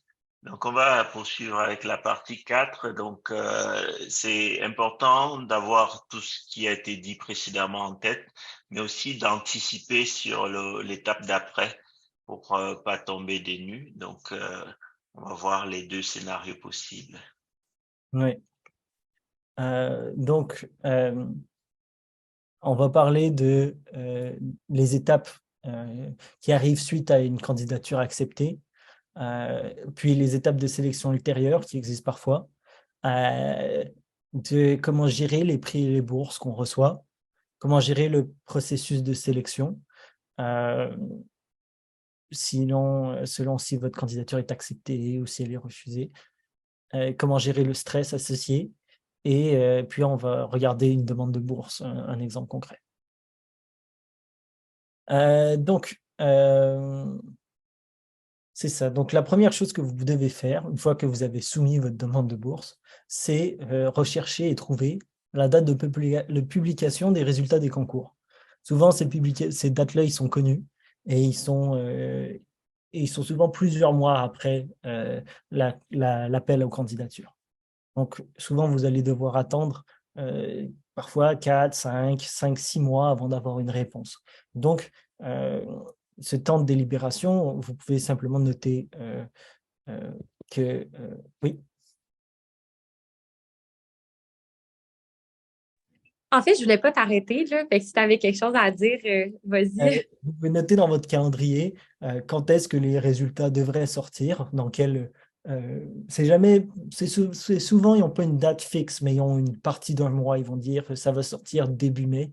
Vous pouvez noter en début mai, résultat de telle demande de bourse dans votre calendrier, et puis essayer d'oublier le concours pour moins stresser. Oui. Moi, en fait, je me demandais, est-ce que c'est mal perçu si, disons, après comme 4 mois, on envoie un courriel juste pour savoir est-ce que les gagnants ont déjà été contactés ou est-ce que ça en est rendu où dans le processus? Juste parce que, tu sais, des fois, c'est vraiment, vraiment, vraiment très long. Puis comme, tu sais, on sait pas, en fait, si c'est un refus ou c'est que ils sont encore en processus. Est-ce que c'est mal perçu ou c'est correct de le faire puis juste une fois ou comme, qu'est-ce que vous en pensez? En fait, ça dépend de ce qui a été mentionné à la base sur le site, parce que maintenant tous les bourses et prix sont sur les sites. Donc, souvent, si le critère est explicite en disant que seuls les candidats qui ont été sélectionnés seront contactés, là, c'est un critère explicite. Donc, dans ce cas-là, on s'attend à être contacté ou pas. Et puis, si on n'est pas contacté, ça veut dire qu'on n'a pas été sélectionné. Mais la plupart du temps, il y aura toujours une date à peu près de délivrance des résultats. Et si par contre, avec cette date et que le critère, c'est que les résultats seront affichés sur le site. Si c'est pas affiché, là, on a le droit parce que les critères disaient que à partir de telle date, ça allait être affiché. À ce moment-là, c'est logique. Mais si dans les critères, on disait seuls les candidats sélectionnés seront contactés dans un délai de 2 mois et qu'on est 3 mois après, si on n'a rien reçu, on va se dire qu'on n'a pas été choisi. Ouais. Comme je disais, souvent, il y a plusieurs bourses qui contactent seulement les gagnants. Ils ne vont pas vous contacter pour dire que. Il y en a certaines qui vont vous contacter par un courriel et vous dire malheureusement, on n'a pas reçu votre candidature ou on a eu beaucoup de demandes. On voulait, mais on ne pouvait pas cette année. Des choses comme ça. Donc, qui sont encourageants pour réappliquer l'an prochain. Et donc, oui, souvent, parfois, c'est même un courriel. Et donc, il faut pas oublier de surveiller ces courriels. L'adresse courriel que vous avez donnée à la bourse quand vous avez rempli pour une lettre qui confirme l'octroi de la bourse. Et les lettres d'octroi de bourse aussi, il faut les conserver précieusement dans ces dossiers parce qu'ils sont la preuve que vous avez bien reçu cette bourse. Et souvent, il faut les signer. Ils ont la signature, les signer et les retourner à l'organisme. Ce qui montre que vous avez accepté. Mais là, on a une diapositive verdict qu'on avait rajoutée. Donc, comme on parle un peu de ça en ce moment, ça peut soit être un verdict positif ou négatif. Et parfois, le négatif, c'est simplement un manque de réponse. Donc, mais oui. C'était ça. Puis, donc, si vous recevez, par exemple, une réponse positive, ils vous disent vous avez reçu telle bourse, il faut commencer par s'assurer que vous pouvez toujours accepter la bourse parce qu'il y a des critères d'admissibilité qui peuvent avoir changé.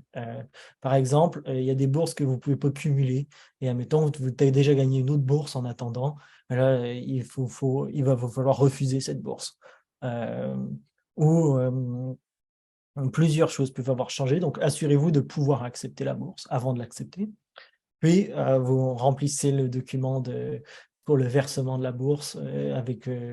Souvent, il faut parler avec l'université, avec votre banque. Il y a des signatures à récolter.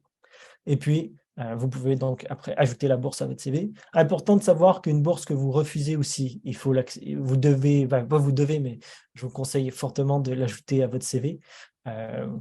Même si vous l'avez refusé. Vous dites, ça démontre quand même que votre dossier était assez bon pour recevoir cette bourse, mais vous avez dû la refuser. Donc, c'est une bonne chose à écrire.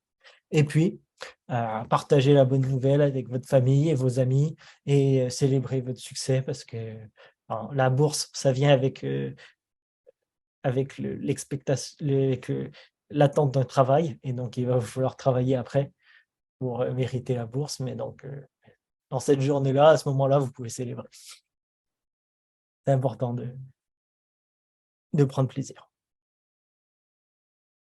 Après, maintenant que vous avez reçu des bourses et des prix, comment faire pour les gérer? Donc, il y a quelque chose qu'il faut faire. Donc, conserver tous les documents qui ont attrait à une bourse dans un dossier. Ça, c'est très important. Pour plusieurs choses, pour pouvoir les ressortir quand vous aurez besoin de fournir des preuves, mais aussi pour pouvoir les réutiliser. Il y a beaucoup de bourses où vous pouvez réutiliser une lettre de motivation en la modifiant, mais en gardant la structure.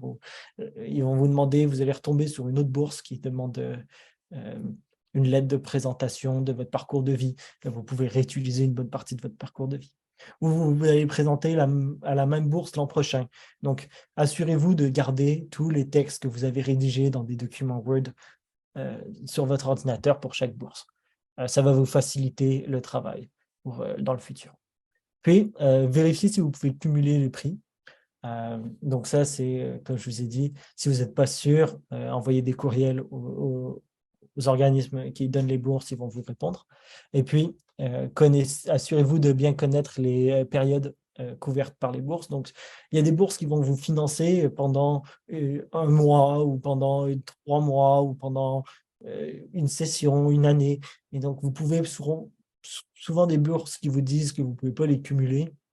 Techniquement, vous les cumulez pas parce que leurs périodes ne sont pas chevauchantes. Ils ne se chevauchent pas. Donc, c'est bien important de vérifier les versements sont là pour couvrir quelle période de temps. Donc, après, les étapes de sélection ultérieures. Donc, il y a certaines bourses, même après avoir reçu et vous avoir classifié, ils vont vous demander de venir faire des entrevues.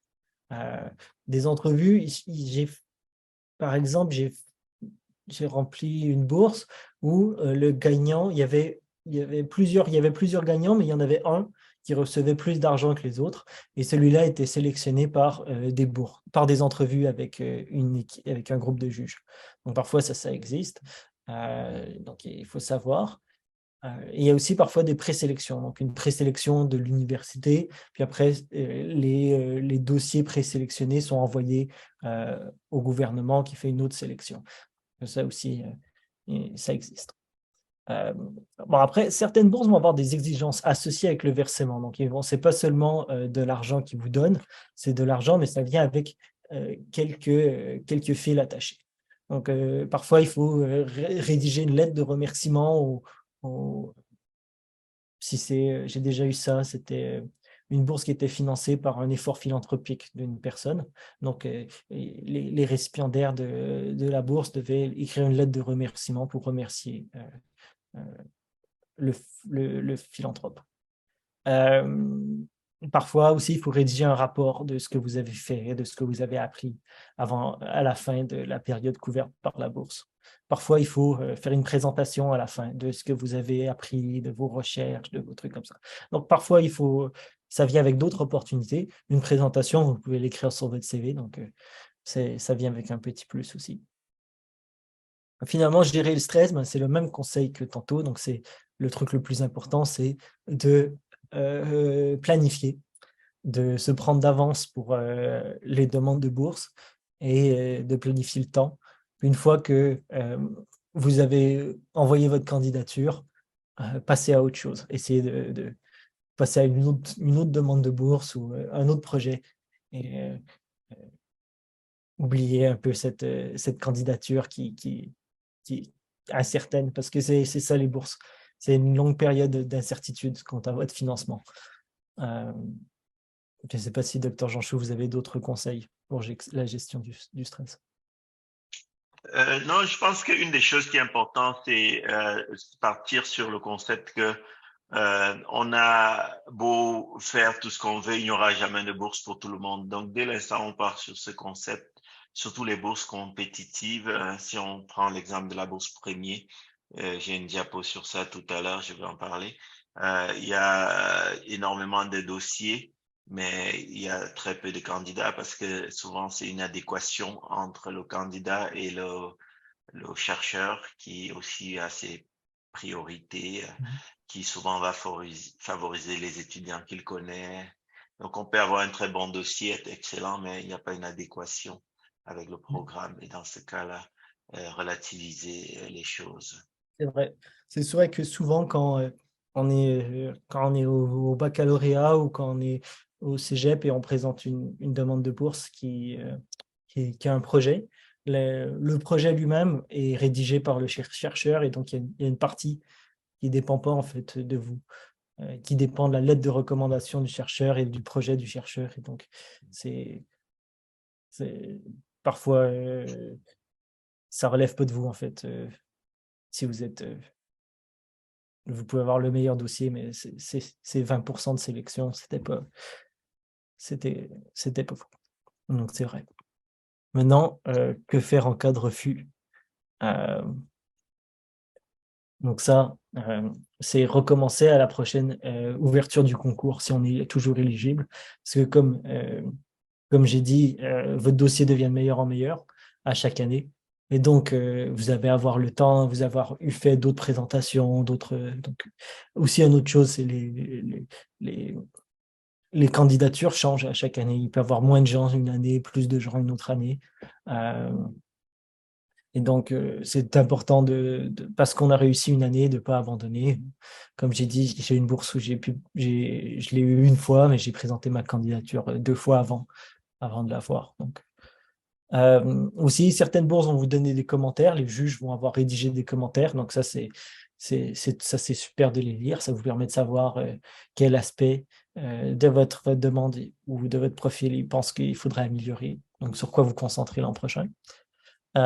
Parfois, et ça c'est un truc que Dr Jean Chou avait mentionné, qu'ils vont vous demander une lettre de réponse point par point, où ils vont poser des commentaires sur votre demande et ils vont vous demander de répondre à ces commentaires et puis de leur redonner la réponse aux commentaires. Donc ça aussi, ça peut être bien.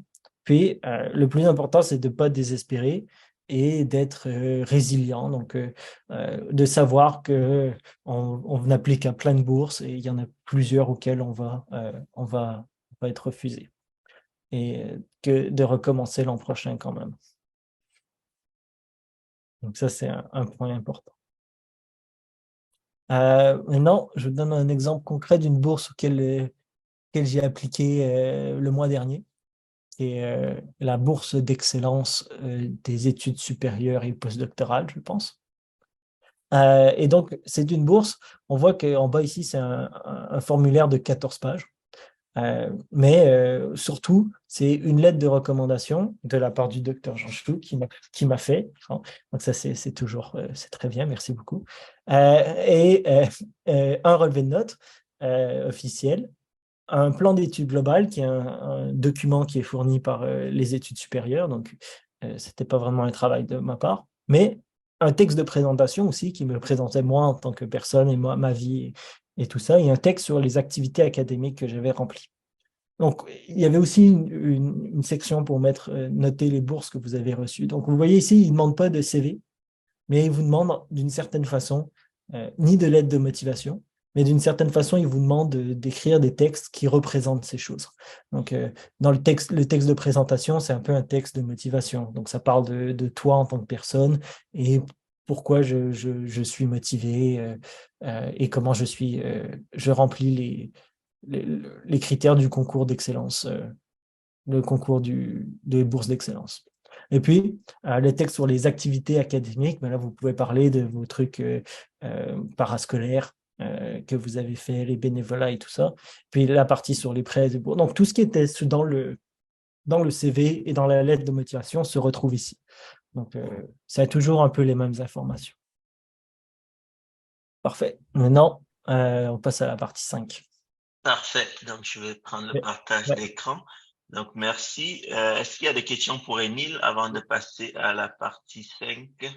Donc, comme vous l'avez vu, il y a énormément d'options possibles. Soit ça passe, soit ça casse. Mais vu que le nombre de bourses et de prix sont multiples, faut rester optimiste et puis surtout recommencer. Et la bonne chose, c'est que d'accepter les critiques des réviseurs vous permet d'améliorer le dossier et souvent, on va se rendre compte que ce qu'on avait soumis il y a 3 ans, si nous-mêmes on était dans le jury, on n'aurait pas voulu nous donner la bourse. Et c'est pour ça que si dans votre parcours, vous arrivez à un moment où on dit cherche étudiant pour faire partie d'un comité de sélection, courez et levez la main parce que c'est très formateur d'être dans un comité de sélection de prix là on a par exemple mon étudiant en doctorat qui a participé au concours Sciences Expo comme jury. Donc ça c'est quelque chose qui vous donne l'aperçu de voir de l'autre côté du miroir comment puisque vous allez discuter avec des seniors, vous allez prendre des décisions et souvent on va se rendre compte que par exemple sur des choses comme des compétitions de l'art oratoire. Bien sûr, le projet va être important, mais ça peut être parfois sur la façon de le présenter, le projet, la façon de le vendre. Donc, votre CV peut être bon, mais la façon dont vous le vendez ne fait pas la dimension compétitive. Donc, c'est vraiment important. Donc, si vous avez la possibilité de participer à ce genre de jury, n'hésitez pas. Donc, dans les 5 minutes qui restent, je vais vous présenter un peu ce qu'au sein de la Fondation Inspire, on a aussi comme contribution pour les jeunes parce que, comme je le disais, à un moment donné, tout le monde n'aura pas eu la chance d'avoir des prix et bourses.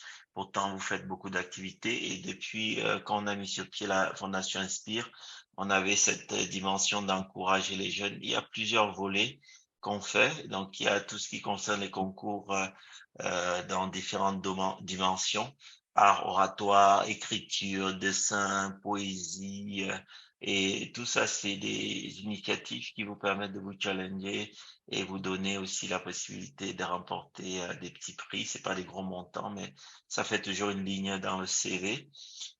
Pendant le bootcamp aussi, on a cette activité où les participants qui sont les plus réactifs au quiz peuvent remporter des prix. Aussi le fait de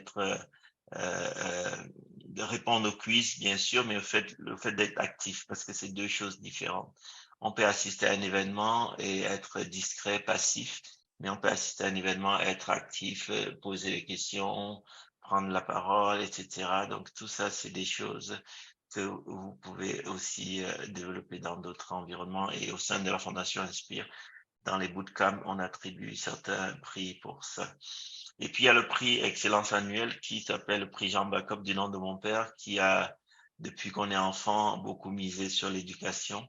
Et c'est un prix qui est décerné chaque année à un ou plusieurs personnes de la Fondation de par leur implication dans ce qu'ils ont démontré comme implication au sein de la Fondation. Donc ici, on a Boris qui a été le premier à recevoir le prix en 2021. Donc le montant de prix annuel, c'est $500, l'enveloppe annuelle. Et l'année dernière, ça a été, parce que le jury a eu du mal à départager deux excellents candidats qui sont présents, qui ont reçu ce prix. Donc ça, c'est un prix qui sera aussi décerné cette année. Donc, globalement, Inspire vise vraiment à vous accompagner sur le processus et on pense et on espère qu'on pourra établir une bourse d'études annuelle qui sera délivrée chaque année. Le montant n'est pas encore défini, les critères ne sont pas encore définis. La bonne nouvelle, c'est qu'on a actuellement un nouveau mentor qui va être responsable de cette comité-là, de ce comité pour aller solliciter des organismes qui pourront nous permettre de délivrer une bourse d'études annuelle à une ou plusieurs personnes. Donc, aujourd'hui, j'aimerais que vous partiez avec ces 7 choses, que, c'est possible d'avoir des prix, des bourses ou des reconnaissances en planifiant vos demandes, en organisant votre stratégie, en structurant votre dossier, en persévérant, en fouillant. Il y a beaucoup de choses qu'on a discuté aujourd'hui, mais c'était plus un éclairage, c'était plus vous donner des outils, parce que le vrai travail, c'est à vous de le faire. Et lorsque vous allez commencer à fouiller, vous aurez envie de soumettre vos demandes dès demain matin. Et pour ceux qui en ont déjà eu, vous connaissez ce que ça fait de faire la première demande et la joie que ça procure d'avoir les premiers résultats. Pour ceux qui ne l'ont jamais fait, c'est la plus difficile, la première demande, mais après, les choses ne vont que s'améliorer. Votre dossier l'année prochaine ne peut pas être pire que cette année. C'est vraiment impossible. Donc, allez-y, commencez. Donc, on a mis plusieurs ressources utiles pour vous et ces ressources sont là aussi des guides. C'est pas exhaustif et vous allez pouvoir vous en inspirer. Déjà, ici, il y a 4 universités qui ont des programmes de bourse bien structurés avec des moteurs de recherche. Il y a quelques ressources sur comment préparer la demande, etc. Et puis, je vous ai mis aussi des organismes. Souvent, on n'y pense pas assez, mais tout à l'heure, Eric l'a dit qu'elle a réussi à avoir une bourse de Banque Desjardins. Donc, les banques offrent souvent aussi des bourses de financement pour les étudiants. Il y a des organismes comme des fondations qui offrent des bourses, parfois pour les personnes qui sont atteintes de la maladie ou les personnes qui travaillent auprès des personnes atteintes de la maladie. Donc, ça peut être aussi ça. D'avoir participé à des camps d'été, ça vous rend éligible parfois à certaines bourses. Et puis, il y a des organismes comme les IRS et les Instituts de recherche en santé du Canada, le Fonds de recherche du Québec en santé, mais ça existe aussi dans d'autres dimensions. Il y a les fonds de recherche en nature, technologie, etc. Donc, tous ces organismes-là sont utiles. Donc, je vous mets rapidement quelques exemples. Sur cette fondation, comme je disais en introduction, on voit qu'il y a quand même 15 bourses de 5 000 $ et comme critère, il faut être inscrit dans un établissement postsecondaire canadien, donc pour le semestre d'automne. Et la dernière fois, par exemple, quand j'étais sur le comité, dans les autres provinces anglophones, je disais, il y avait beaucoup de demandes, mais au Québec, il y avait très peu de demandes. Et c'est sûr que c'est important de penser à ce type de bourse parce que parfois, on va être amené à baisser le seuil parce qu'on ne veut pas uniquement donner la bourse aux provinces anglophones. On veut aussi une certaine équité. Donc, finalement, à dossier égal, même si dans une autre province, vous aurez été le 10e, ici, vous serez peut-être le premier et vous allez passer finalement. Donc, il y a aussi cette équité qu'on vise au niveau géographique. Là, c'est un autre exemple pour Diabète Québec. Là, vous voyez la date 27 janvier 2023, mais c'est le genre de bourse qui va revenir l'année prochaine. Les critères sont très faciles. Donc, être canadien, habiter la province du Québec, inscrit dans une université de la province du Québec, une moyenne cumulative de 3, stages en laboratoire de 12 semaines et pas possible de cumuler avec une valeur de plus de 15 000 $ avec d'autres bourses. Et donc ça, c'est valable pour ceux qui font de la recherche et qui sont inscrits sur le niveau baccalauréat, maîtrise ou doctorat. Donc, c'est vraiment une bourse qui est ciblée. Ici, la bourse premier qui est aussi très intéressante, qui est réservée par contre aux étudiants de l'Université de Montréal. Donc, ceux des autres universités ne peuvent pas appliquer. Mais dans les autres universités, il y a peut-être des bourses de recherche. Donc, c'est un montant de 6 000 $ pour 13 semaines de stage. Et puis, chaque année, vous voyez une centaine. Donc, c'est quand même, ça veut dire que le potentiel de réussite est élevé. Il y a quelques années, lorsqu'on a créé la Fondation Inspire, on avait ce partenariat avec EduConnexion, qui avait un site web qu'il mettait à jour. C'était marqué les meilleures bourses du monde. Et c'était intéressant parce qu'on pouvait avoir dans différents pays différentes bourses. Mais là, récemment, je me suis rendu compte qu'ils ont arrêté la mise à jour. Parce que c'est fastidieux à mettre à jour un site parce qu'il faut à chaque fois aller vérifier si la bourse existe toujours, etc. Donc, maintenant, ce n'est plus mis à jour. On verra si sur le site de la Fondation, si on ne fait pas quelque chose pour au moins les bourses canadiennes, pas forcément les bourses du monde, mais au moins les bourses canadiennes. Donc ça, c'est un projet qu'on pourra développer peut-être pour un projet d'étudiant d'été pour mettre sur pied quelque chose. Et après, les mises à jour, c'est beaucoup plus facile. J'ai parlé aussi de think out of the box, donc sortir des sentiers battus pour aller chercher les bourses, par exemple, sur des initiatives comme les bourses de voyage de congrès, Donc, c'est aussi des choses qui non seulement vous apportent de l'argent, mais aussi pour le CV. C'est intéressant. Donc, là, c'est un exemple d'un congrès européen. Et les critères, comme vous le voyez, il faut avoir un travail accepté. Et puis, il faut être âgé, je pense, c'est moins de 35 ans, si ma mémoire est bonne. Et il faut avoir des lettres de recommandation de membres de cette société savante. Et cette année, on a failli passer à côté de ça parce que l'étudiant qui a eu la bourse me l'a annoncé 2 jours avant que la deadline arrive et il fallait trouver une lettre de recommandation d'un membre de la société savante. Donc, le plus tôt, c'est toujours le mieux. Et dès que vous savez que votre travail a été accepté en congrès, commencez à chercher des bourses qui peuvent supporter ça. Là, c'est un autre exemple d'une banque TD qui offre des bourses de leadership communautaire. Donc, c'est vraiment intéressant d'avoir cet esprit ouvert pour aller chercher. Là aussi, la banque TD, des bourses pour participation en congrès, mais uniquement pour les projets qui viennent de l'INRS. Donc, il y a souvent des critères additionnels comme ça. Et puis, un autre exemple, regroupement intersectoriel de recherche en santé du Québec, une bourse qui est de 5 000 $, mais il faut que l'étudiant soit inscrit dans un organisme faisant partie de ça. Et puis, finalement, le FRQS qui offre des bourses aussi d'initiation à la recherche premier cycle. Donc, ça, c'est intéressant aussi. Donc, voilà. Est-ce qu'il y a des questions?